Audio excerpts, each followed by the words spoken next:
നമസ്കാരം. ലോക്സഭാ തെരഞ്ഞെടുപ്പിൽ ബി.ജെ.പി. എന്ന മഹാമേരുവിനെ വീഴ്ത്തണമെങ്കിൽ കോൺഗ്രസ് ഇതര കക്ഷികൾ 90 മുതൽ 100 സീറ്റുകൾ വരെ നേടേണ്ടതുണ്ട് എന്നാണ് INDAA എന്ന പ്രതിപക്ഷ മുന്നണി കണക്ക് കൂട്ടുന്നത്.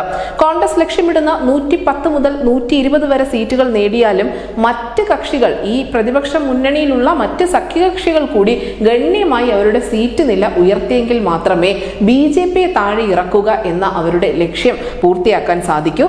ഇതിൽ ഏറ്റവും പ്രധാനപ്പെട്ട സംസ്ഥാനം ഉത്തർപ്രദേശ് തന്നെയാണ്. 80 ലോക്സഭാ സീറ്റുകളുള്ള സംസ്ഥാനമാണ്. തീർച്ചയായും വലിയ പോരാട്ടം നടക്കാൻ പോകുന്നതും ഉത്തർപ്രദേശിൽ തന്നെയായിരിക്കും. നമുക്കറിയാം, സാധാരണയായി ദേശീയ രാഷ്ട്രീയത്തിൽ ഒരു പറച്ചിലുണ്ട്, ഉത്തർപ്രദേശ് ആര് പിടിക്കുന്നുവോ അവരായിരിക്കും കേന്ദ്രത്തിൽ അധികാരം നേടുക എന്നത്. അതുകൊണ്ട് തന്നെ ഉത്തർപ്രദേശിൽ ഓരോ രാഷ്ട്രീയ പാർട്ടിയും കൃത്യമായ കണക്കുകൂട്ടലോട് കൂടി തന്നെയാണ് മുന്നോട്ട് പോകുന്നത്. എന്തായാലും ബി.ജെ.പിയുടെ ശക്തി കേന്ദ്രമാണ് ഉത്തർപ്രദേശ് എന്ന കാര്യത്തിൽ യാതൊരു തർക്കവുമില്ല. ഇവിടെ സമാജ്വാദി പാർട്ടി നേടാൻ പോകുന്ന ഓരോ സീറ്റും സഖ്യത്തെ സംബന്ധിച്ച് വളരെ പ്രാധാന്യമുള്ളതാണ്. പക്ഷെ 2 അക്കം കടന്നുള്ള ഒരു മുന്നേറ്റം സമാജ്വാദി പാർട്ടിക്ക് ഇപ്പോഴത്തെ സാഹചര്യത്തിൽ അത്ര എളുപ്പമല്ല എന്ന് തന്നെയാണ് അവിടെയുള്ള മാധ്യമങ്ങൾ നൽകുന്ന പ്രധാനപ്പെട്ട സൂചന.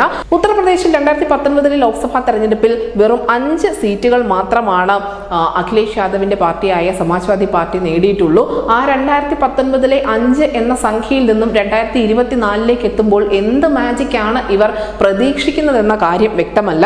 കോൺഗ്രസിനാവട്ടെ കഴിഞ്ഞ തവണ നിലനിർത്തിയ റായ്ബറേലി, സോണിയാഗാന്ധിയുടെ റായ്ബറേലി മണ്ഡലത്തിൽ പോലും ഇത്തവണ ഒരു തീരുമാനമായിട്ടില്ല. അവിടെ സ്ഥാനാർത്ഥിയുടെ കാര്യത്തിൽ പോലും അനിശ്ചിതത്വം തുടരുന്നുമുണ്ട്.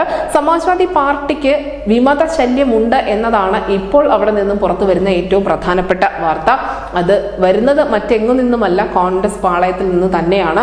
നമുക്കറിയാം, തുടക്കത്തിൽ ഈ സഖ്യധാരണകൾ സംബന്ധിച്ച് വലിയ തർക്കം സമാജ്വാദി പാർട്ടിയും കോൺഗ്രസും തമ്മിൽ നിലനിന്നിരുന്നു. പക്ഷേ അവസാന ഘട്ടത്തിലേക്ക് എത്തിയപ്പോൾ അവർ സീറ്റ് നിലയിലും മറ്റും അങ്ങോട്ടും ഇങ്ങോട്ടും വിട്ടുവീഴ്ചകൾ ചെയ്തുകൊണ്ട് തന്നെയാണ് മുന്നോട്ട് പോയത്. പ്രത്യേകിച്ചും അഖിലേഷ് യാദവിന്റെ ഭാഗത്തു നിന്നും കോൺഗ്രസ് ഒരു വലിയേട്ടൻ മനോഭാവം പുലർത്തുന്നു എന്ന പരാമർശമടക്കം വലിയ തോതിൽ ചർച്ചയാക്കപ്പെട്ടിരുന്നു.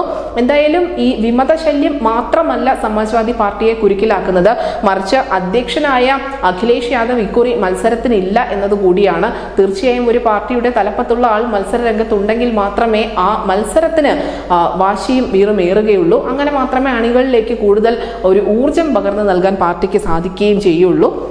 ഇനിയുള്ള ഒരു പ്രതിപക്ഷ നിരയെന്ന് പറയുന്നത് BSP ആണ്. മായാവതി INDA സഖ്യത്തിനൊപ്പം ഇല്ല എങ്കിൽ പോലും BSPക്ക് ഉത്തർപ്രദേശിൽ കാര്യമായ സ്വാധീനമുണ്ട്.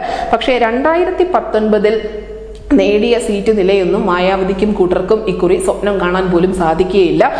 2019 നമുക്കറിയാം 62 സീറ്റുകളാണ് BJP നേടിയത്. 2014 71 സീറ്റുകളായിരുന്നു. ഇത്തവണ ഉത്തർപ്രദേശിൽ BJP ഉയർത്തുന്ന ഏറ്റവും പ്രധാനപ്പെട്ട മുദ്രാവാക്യം എന്തെന്നാൽ 80 സീറ്റുകളും അവിടെ നിന്നും സ്വന്തമാക്കുക എന്നത് തന്നെയാണ്. അങ്ങനെ ഒരു ചരിത്ര നേട്ടത്തിന് വേണ്ടിയുള്ള എല്ലാ പ്രവർത്തനങ്ങളും BJP അവിടെ കാര്യമായി നടത്തുന്നുമുണ്ട്. എന്തായാലും INDA എന്ന സഖ്യത്തിനുള്ളിൽ നിലനിൽക്കുന്ന തർക്കങ്ങളും അവരുടെ പ്രതിസന്ധികളും മറ്റും BJPക്ക് UPയിൽ പണി എളുപ്പമാക്കുന്നുണ്ട്. News desk India Malayalam.